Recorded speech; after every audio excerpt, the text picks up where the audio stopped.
Hi అండి, నేను మీ doctor Mahi Bharadwaj. ఇవాళ నేను చూపిస్తున్న ఈ రెసిపీ ఏదైతే ఉందో చాలా పురాతన భారతీయ సాంప్రదాయ వంటకం. దీనిలో ఎన్నో ఆరోగ్య రహస్యాలు అయితే దాగి ఉన్నాయి. మా డాక్టర్ గారు తన ప్రాక్టికల్ ఎక్స్పీరియన్స్ని కూడా నాతో షేర్ చేసుకున్నారనమాట. తన బాల్యంలో ఒక తాత ఉండేవారనమాట.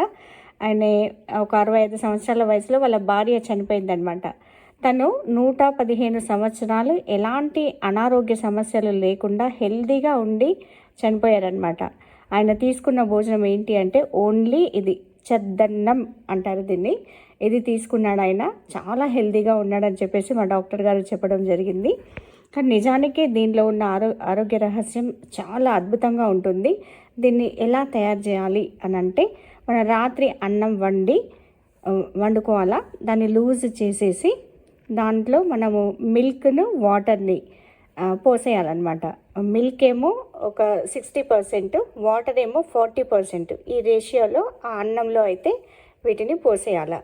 ఈ రైస్ మామూలు సాదా సీదా రైస్ అయితే ఇంకా చాలా బాగా మంచి టేస్ట్ ఉంటుంది. ఆరోగ్యం కోసం కూడా మామూలు రైస్ అయితే సరిపోతుంది అనమాట. దీంట్లో పోసేసిన తర్వాత మనము కొంచెం గోరువెచ్చగా ఉన్నప్పుడు ఒక ఆనియన్ని, కొన్ని మిర్చిని, ఒక 4-5 మిర్చిని దాంట్లోనే వేసేయండి. వేసేసి మీరేం చేస్తారంటే తోడును పెట్టండి. తోడును పెట్టిన తర్వాత క్యాప్ మనం పెట్టేసి మార్నింగ్ అంటే ఆల్మోస్ట్ నాకు తెలిసి ఒక 12-14 గంటలు అవుతుంది. అప్పుడు మార్నింగ్ దీన్ని తినాలన్నమాట. ఇది ఆనియన్స్ అండ్ మనం మిర్చి వేయడం వల్ల ఆ రైస్కి ఆ ఫ్లేవర్స్ అన్నీ పట్టుకుంటాయి అన్నమాట. ఈ ఆనియన్ ఫ్లేవరు అటు కారంగా, కొంచెం మిర్చి వేయడం వల్ల అటు కారంగా కూడా ఉంటుంది. చాలా అద్భుతమైన టేస్ట్ అయితే ఉంటుంది. దీనివల్ల ఎన్ని లాభాలు ఉంటాయంటే, ఫస్ట్ మనకు కలిగే లాభం ఏంటంటే డైజెస్టివ్ సిస్టమ్ ఏదైతే ఉందో 100% మెరుగవుతుంది. గట్ హెల్త్ ఎప్పుడైతే బాగుంటుందో ఇమ్యూనిటీ రెసిస్టెన్సీ చాలా అద్భుతంగా ఉంటుంది.